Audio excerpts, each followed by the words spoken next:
Comment dessiner le buste du philosophe grec Socrate? Ouais, je pense que vous êtes sur la bonne vidéo. Générique.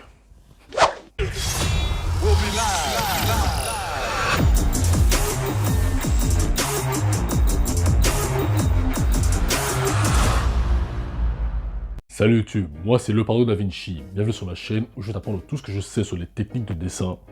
Et aussi un peu de culture, bordel. Donc, si ça t'intéresse, n'hésite pas à t'abonner et à cliquer sur la cloche de notification pour être prévenu à chaque fois qu'on sort une nouvelle vidéo. Est-ce que c'est clair? Hello tout le monde, alors vous l'avez vu dans la séquence plutôt et dans le titre, aujourd'hui on dessine le buste du philosophe grec Socrate. Alors pour la petite histoire, je voulais un peu retourner le dessin en noir et blanc après le véritable arc-en-ciel du dessin sur Space Jam 2. Et c'est là que je me suis rappelé que je voulais essayer le dessin de statue, histoire de mixer la sculpture et le dessin, et aussi de m'exercer sur la texture de la roche. J'ai alors publié une story sur Insta pour demander aux abonnés quel modèle de dessin ils voulaient entre le buste de Jean de La Fontaine et celui de Socrate. Et en vertu de la sagesse populaire d'Internet, la France des Lumières s'est inclinée devant la Grèce antique. Nous allons donc immortaliser cette victoire avec le dessin du buste de Socrate, que vous pouvez trouver au musée du Louvre, sur du papier blanc classique. Et on commence maintenant. Ok, d'habitude j'aurais commencé par dessiner les proportions du visage comme en anatomie artistique, mais là j'ai directement fait les contours. Je ne sais pas pourquoi, c'est probablement à cause de l'habitude. Et vu que c'est la première fois que je dessine une statue, je ne pourrais pas vraiment vous expliquer la technique. Alors, pour l'enrichissement culturel, comme la majorité d'entre vous devez le savoir, Socrate est considéré comme étant le père entre guillemets de la philosophie occidentale. Il est né vers 470 avant Jésus-Christ, d'un père sculpteur et d'une mère sage-femme. En 420 avant Jésus-Christ, il est désigné par l'oracle de Delphes comme étant le plus sage de tous les hommes. Rien que ça.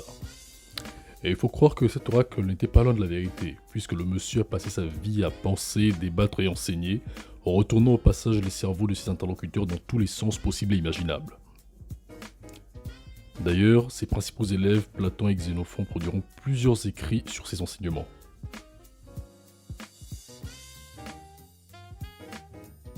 C'est en 435 avant Jésus-Christ que Socrate commencera à enseigner dans la rue et dans les autres lieux publics.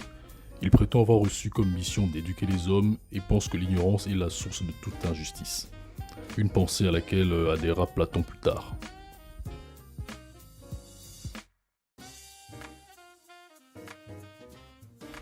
La philosophie de Socrate est fondée sur la discussion, qui conduit l'interlocuteur à découvrir la connaissance vraie qu'il porte en lui, qu'il appellera la maïeutique et qui est l'art d'accoucher les esprits.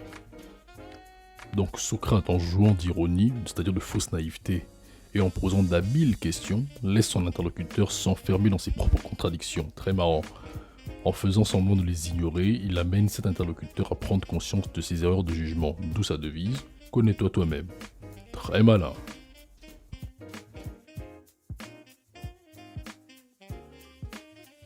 Malheureusement pour lui, Socrate se fait beaucoup d'ennemis chez les politiciens athéniens. Accusé d'impiété et de corruption de la jeunesse, il sera condamné à mort par le tribunal populaire d'Athènes.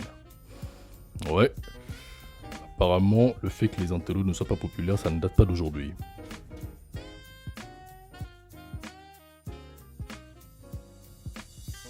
Et c'est là qu'on voit que le mec avait une sacrée paire de corones. Parce que, respectueux des lois, tenez-vous bien, il refuse l'évasion préparée par ses disciples et boit la ciguë, du poison, en proclamant l'immortalité de l'âme et meurt.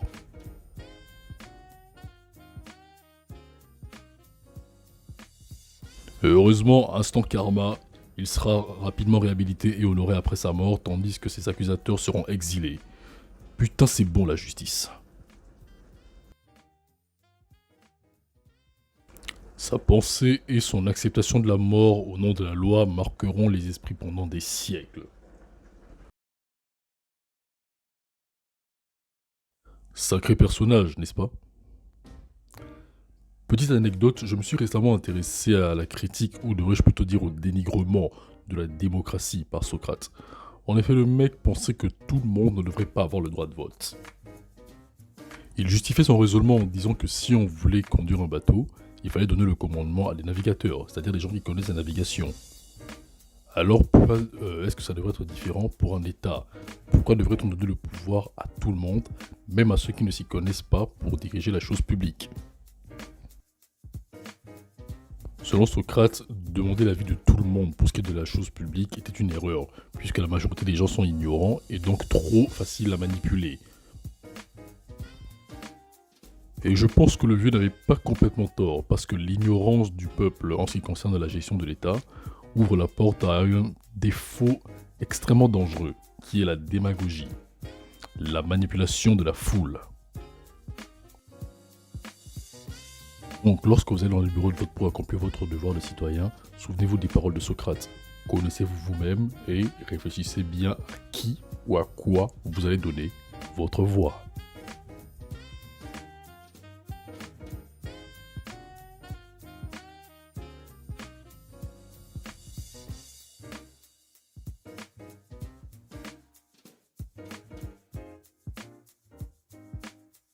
Et on a terminé. Et franchement, je savais que j'étais chaud, mais je m'attendais pas à un aussi bon résultat. Le seul bémol, je dirais, c'est l'aspect roche, qui ne se voit pas vraiment, c'est-à-dire les détails qui ne sont pas vraiment visibles. On ne sent pas comment dire, l'aspect pierre. Qu'est-ce que vous en pensez? En tout cas, je pense que pour une prochaine vidéo, on va rester sur le dessin de sculpture, histoire de vraiment aller en profondeur avec la texture de la roche et de vraiment accentuer les détails. Bien, j'espère que le dessin et la vidéo vous ont plu. Si c'est le cas, laissez-moi un like et rendez-vous sur mes pages Facebook et Insta dans la description pour voir plus de mes dessins et aussi montrer les vôtres. Et surtout, n'oubliez pas de me dire dans les commentaires ce que vous voudrez comme prochain dessin et aussi ce que vous avez pensé du format de cette vidéo. Merci d'avoir regardé, c'était le Pardo Da Vinci, peace.